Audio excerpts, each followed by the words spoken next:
Hello there everybody, what culture's Adam Cleary here, and it's been some weeks since The Rise of Skywalker was released, and I think it's fair to say that the best review we can all give it is that nobody can quite agree how good it is. Some of you are like, yes, this is brilliant, others are like, no, this is absolutely not brilliant, but one thing I think we should all agree on is that J.J. Abrams deserves massive credit for the thought and the work and the effort that went into some of the film's revelations. Now, I should clarify, by these revelations, I don't mean the kind of like heavy-handed way they did the whole Rey is Palpatine's granddaughter, or even the fact that Palpatine is still alive. These two bombshells are kind of like a big distraction from the many other far more interesting revelations that are in the film. And if once you got to the credits you started poring over the rubble, you could pull out some absolutely brilliant pieces of Star Wars lore, if you could be bothered to, which of course I could. So, my name is Adam Cleary, and these are 8 huge revelations hidden within The Rise of Skywalker. Number 8, Rey has a cheat code to the Force. Alright, so one of the big criticisms about the first 2 films was that just like Rey has all these Force powers, seemingly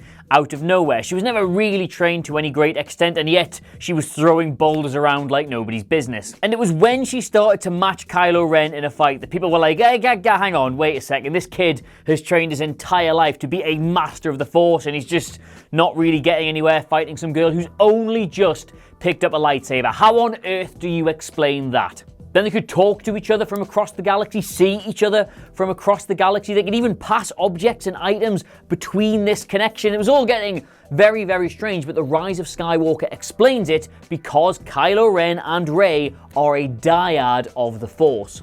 They are 2 halves of the same whole, which means they can share pretty much anything by using the Force. And I mean, look, if you cast your minds back to The Force Awakens, Rey does not use any Force powers whatsoever until her first encounter with Kylo Ren. When she tells the guard to get out the room and leave his blaster on the floor, that's right after she meets him for the very first time. These are not her powers that she has magically gotten from somewhere else. They are Kylo Ren's powers, which she has magically gotten from Kylo Ren. Number 7, that's apparently exactly how the Force works. And speaking of The Force Awakens, there is one moment in that film which relates quite strongly to this, and that is when Finn and Han Solo arrive to blow up the big planet shooty, definitely not the Death Star thing, and he says, we'll just use the Force, to which Han replies, that's not how the Force works. Well, apparently it is. Finn's line of thought was just that when push came to shove, when the bad stuff started to happen, the Force, which is largely a thing of good, would just kind of make things happen. It would make its presence felt. And we were like, well, that's ridiculous. You got to learn and you got to train and you've got to channel it all. But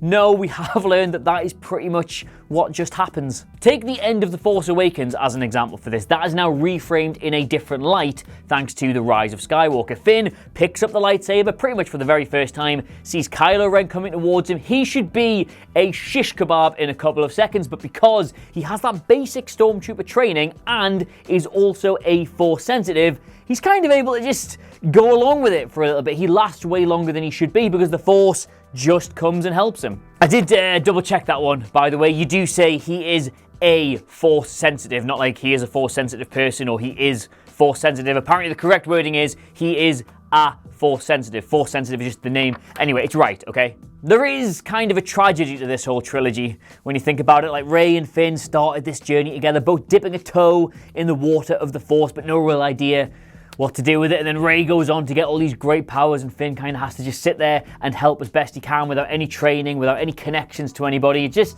a sad story, really. It could have been either of them, but it was Rey. Number 6, General Leia died doing something awesome. Alright, so you all know in The Rise of Skywalker, General Leia gives her life to try and bring her son back from the dark side. She channels all her Force energy, makes this cosmic phone call, and then in the end she just does that Jedi thing where they go. But what she actually did was far more interesting than that and really deeply tied to Star Wars lore, if you picked up on the clues. Now, the eagle-eyed amongst you will have noticed that she was holding on to Han's medal when she started doing her thing, and that wasn't for sentimental reasons. It could easily have been, but it wasn't. It was because she needed a connection to him, because she was using her Force powers to bring him back from the other side, briefly. Now, she did all this at the cost of her own life, but we have seen this in Star Wars before. Specifically, this is what Palpatine tells Anakin in the prequel trilogy that Darth Plagueis the Wise knew how to do. Did you ever hear the tragedy of Darth Plagueis the Wise. The dark side is a path to many abilities some consider unnatural.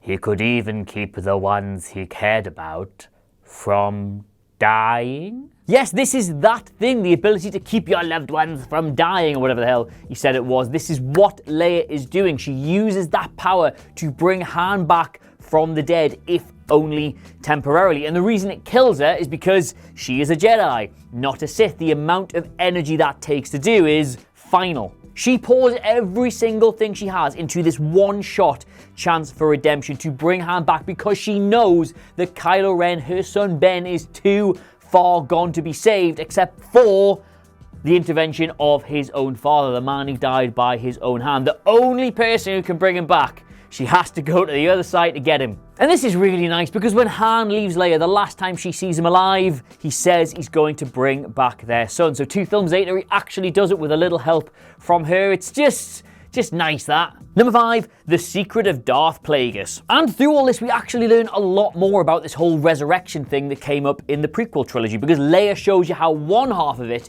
gets to be done, but Palpatine in this film also shows you how the other half, how the Sith half, how the unnatural half of it works as well. Alright, so consider this. General Leia is not, technically speaking, a Jedi, but she can use the Force in all of the good ways. She pours herself into that, brings Han back from the dead, only temporarily, but it costs her all of her life force, all of her energy, and she dies as a result of it. So, you're a bad person. If you're the Sith, how do you do that without dying? Well, Palpatine shows you how. And the key comes at the end of the film, when Palpatine uses an almost sort of Force vampirism to draw the life energy, to draw the Force itself out of both Ben Solo and Rey, rejuvenating himself in the process. Now, if you think about all the energy that takes to bring somebody back from the dead, how it can kill you, how it can end your life, and you're physically able to draw the life force out of somebody else, well, put those 2 things together, my friend, and you get the secret of Darth Plagueis the Wise. You want to bring your pals back from the dead, but you don't want it to kill you in the process. You draw the energy out of human sacrifices,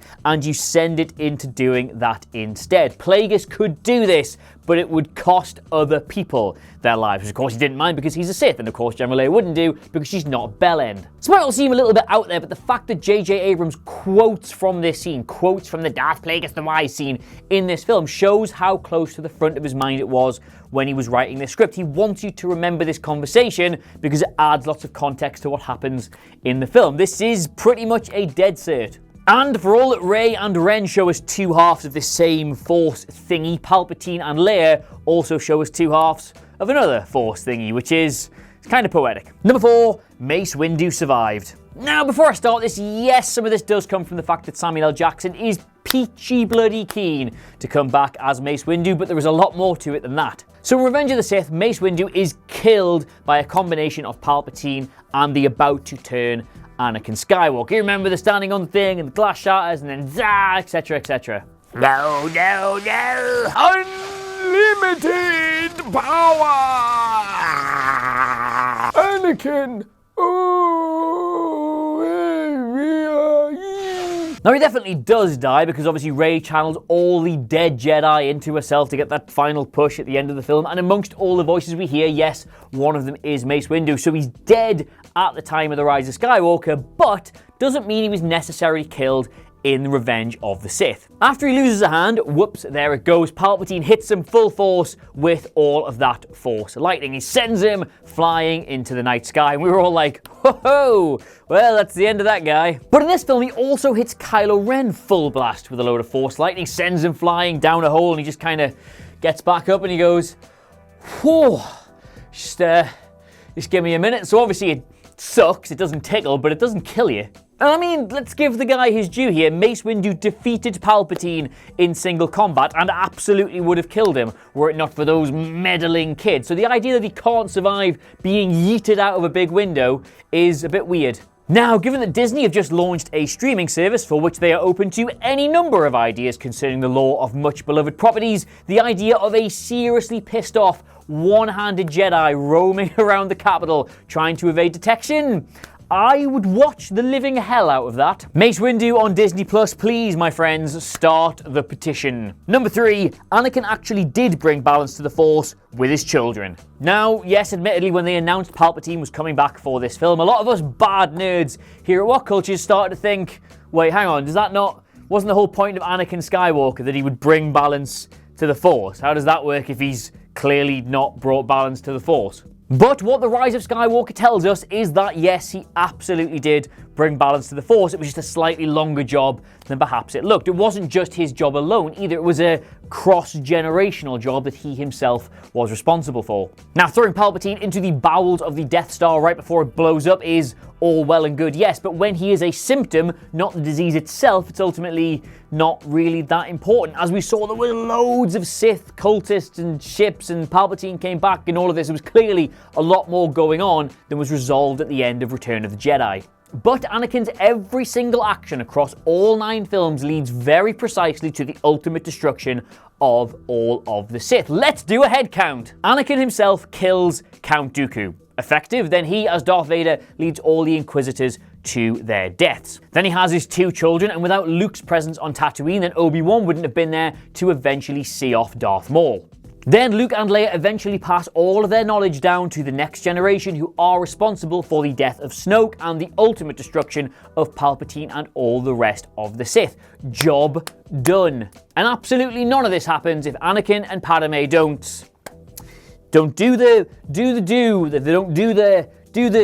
thing. He was on the good side of the Force when he needed to be, then the bad side of the Force when he needed to be, then the good side of the Force again when he needed to be. The man played a perfect game when you really think about it. Number 2, Ezra is out there. Yeah, just thinking about that climactic moment at the end where Rey channels all of those notable former Jedi into herself to basically defeat Palpatine, we hear a lot of famous voices. We hear Yoda, we hear Luke, we hear Qui-Gon Jinn, we hear Mace Windu, but we also hear these two. That is Ashoka Tano and Kanan Jarrus from the Star Wars animated series. And yes, they are far too important to have been left out, but so is Ezra Bridger. And he was. Now, this might be a bit of a reach, yes, but if he's not in that group there, then that means surely that he is still alive. And if he's still alive, that means he's out there somewhere, possibly training an entire new order of the Jedi. Like, if you've seen those Star Wars animated shows, they go to lengths to keep Ezra and Luke from knowing about each other. So the idea they'd still be separated here, that Luke wouldn't have passed that knowledge on to Rey, is, well, it's very believable. And the reason they're kept separate is because Obi-Wan and Yoda sort of realize that if the Jedi are to have a future, it can't be under this one all-knowing organization who decide what's right and decide what's wrong. They have to kind of be compartmentalized almost, different factions who can decide their own path and not accidentally push someone to the dark side because they won't let them see his girlfriend. And if that is true, think about the possibilities that opens up, that Rey walks out of this trilogy into a universe where there are other smaller Jedi orders. You could even have some kind of Jedi civil war almost, or just this like really snide subtweeting of each other, however you want to do it. I'm not Disney. And I don't know, let's say there are competing Jedi orders and they're all vying to try and get their hands on the best students. Then a little mini-series where Baby Yoda decides which college to go to. Could be fun. Number 1, we've already met the heroes of the next trilogy. Yeah, this entire story was about Rey and Kylo Ren / Ben Solo. It was their story, but if there's one thing we should be taking from The Rise of Skywalker, it's that any future films need to be about Finn and Janna. With the galaxy free of the First Order and now free of the Final Order, Rey's challenge is to kind of go out there and chart what it means to be a Jedi in this new universe. She will likely take people on to train, but with all due respect to Broom Boy, he's probably not top of that list. That honor should absolutely go to characters like Finn and Janna. I mean, even from a narrative point of view, if you can imagine a story where the Empire or the First Order or whoever gather up all these Force-sensitive children and decide to train them as lowly grunts, as stormtroopers, there is an incredible story to tell about them realizing their powers or about how these powers would have affected them during their service in an evil organization. It's chock full of possibilities, and I know I've said chock full twice now. And I mean, I know he's kind of rode back on this, it's not officially canon, but if we just take J.J. Abrams saying that Janna is supposed to be Lando's daughter, even remotely seriously, think of the doors that kicks open, how it connects all of that to the original trilogy. Come on, it's just, you're printing money. And if you think about it, this whole Force-sensitive stormtrooper thing and them finding each other was just kind of dropped in the film, and then never really fully fleshed out when they didn't have to do that at all. And the only reason you would put that there is if you want to come back to it either later in this film or later in another story. And given that they didn't do it in this film, that says it's going to be another story. And alright, hey, maybe they can include Broom Boy if they really want to. It's not my film, but I just think this is the story going forward about all these normal people who had limited interactions with the Force and what that means for the galaxy and what that means for people. You do it on a huge scale, you do it on a small scale. It's a human story in space. So there you have it. Those are 8 huge revelations that were hidden inside The Rise of Skywalker, but you could totally find if, like me, you read the article on whatculture.com. Anyway, let me know what you made of it all in the comments below. And of course, don't forget to like, share, and subscribe. But in the meantime, thank you so much for watching. I've, of course, been Adam Cleary, and I am going to turn the camera off using the Force, because that's how it works. You ready?